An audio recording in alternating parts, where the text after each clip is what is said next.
Salut jeunes pousses, c'est Tom le jardinier. Vous avez pas mal apprécié sur les réseaux sociaux ma première vidéo que j'ai fait avec Sylvie où on faisait un hôtel à insectes. Là, on se retrouve peut-être un tout petit peu tard. Sylvie, on va faire un refuge pour les hérissons. Donc les hérissons, ils commencent pas à être en voie de disparition, mais à manquer dans nos jardins. C'est aussi un bon prédateur de limaces pour les amis du potager, donc c'est intéressant d'en avoir dans son jardin. Qu'est-ce qu'il en est en fait à propos de ces hérissons ? Alors, le hérisson, la principale cause de disparition du hérisson, de mortalité, c'est en tout premier les produits chimiques, donc les anti-limaces. Il faut faire bien attention quand tu achètes ton produit qui est écrit préservation du hérisson dessus.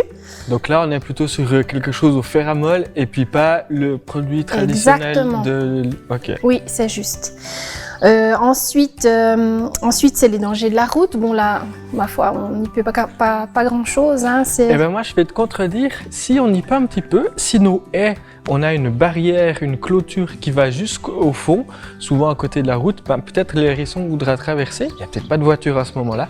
Si on relève de 10 cm, pas besoin de faire trop grand non plus, ben, le hérisson il peut passer, venir nicher, il peut venir dessous et on évite aussi peut-être comme ça que les hérissons passent sous les roues de nos voitures. Bonne remarque, c'est juste. Et puis la troisième cause de mortalité, c'est les noyades.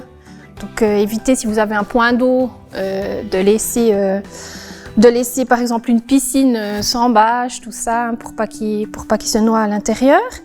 Et il y a aussi la débroussailleuse à fil, la tondeuse automatique. Donc là, on peut simplement inspecter les lieux avant de sortir la tondeuse. Et puis la même chose avec la débroussailleuse, vérifier si vous devez débroussailler tout près de la haie, qu'il n'y ait pas un hérisson caché par là.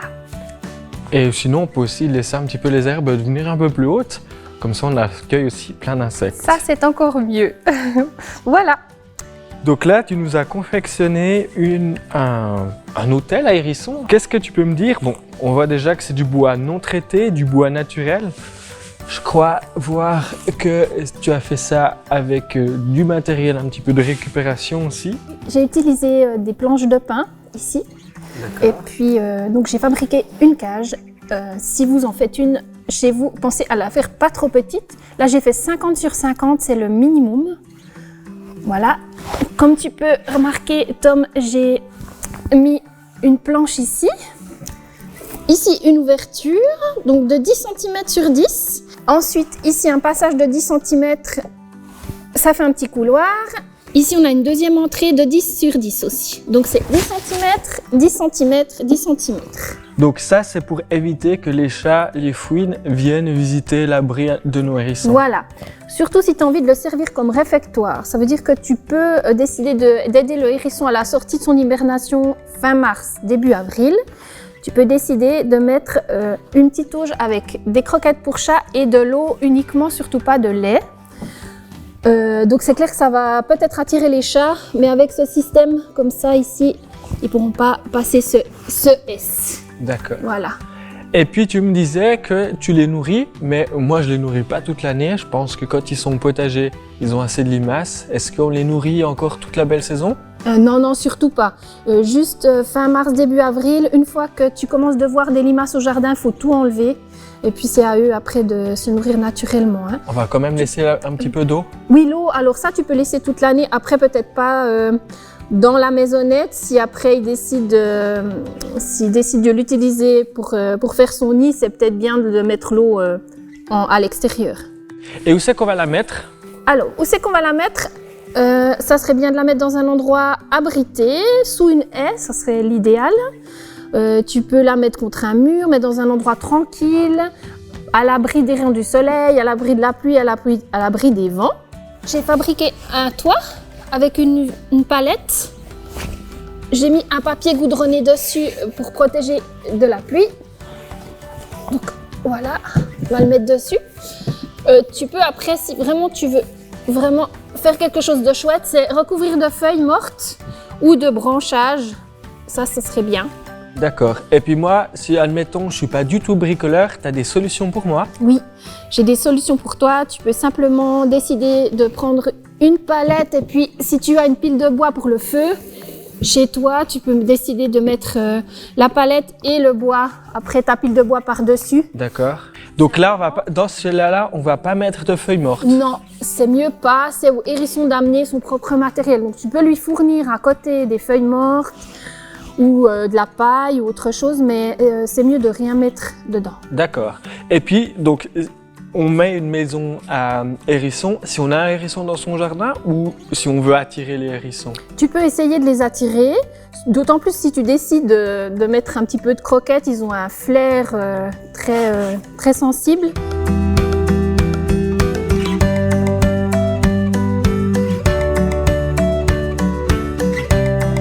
Et maintenant, pour apporter un petit peu de la biodiversité un peu partout, dans les balcons, en ville, mais on va faire attention après à quelques endroits où c'est qu'on va pas apporter cette biodiversité, on va faire des bombes de graines. Donc à l'origine, ces bombes de graines, elles étaient créées dans les villes pour apporter de la biodiversité au pied des arbres, parce qu'ils étaient fauchés propres, hein, comme on dirait.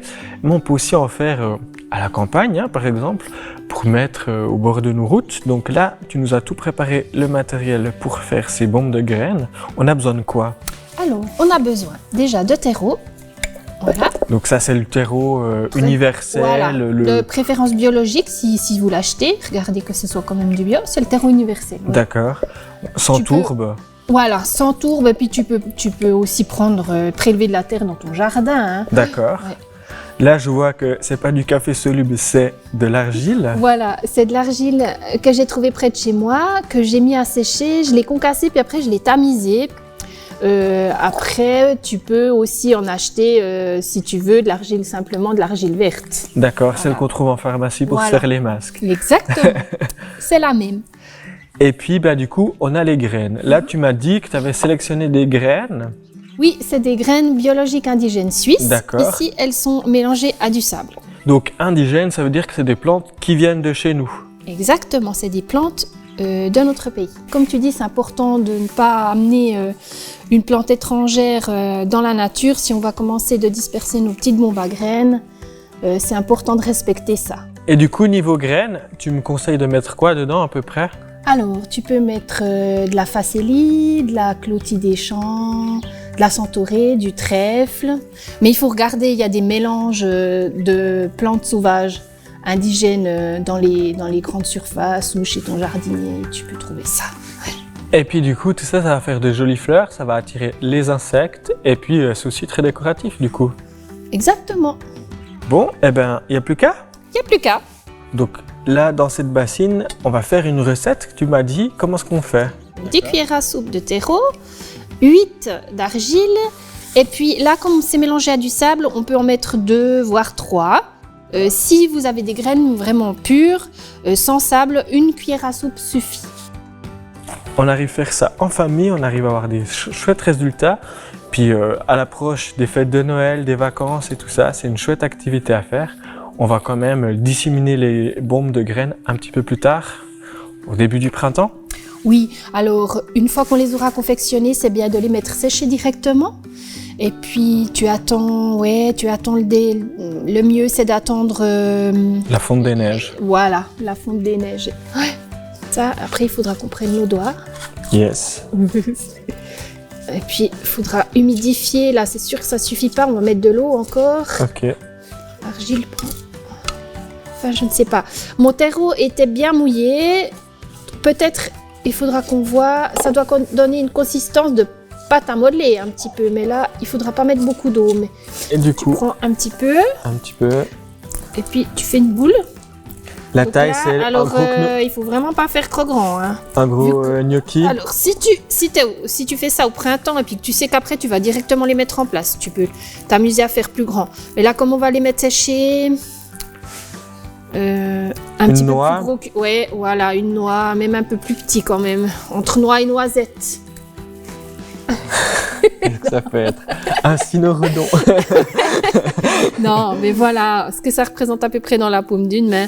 J'irai pas au-delà de cette grandeur-là, étant donné la saison. Hein. Oui, après, c'est stockage au sec et dans l'obscurité.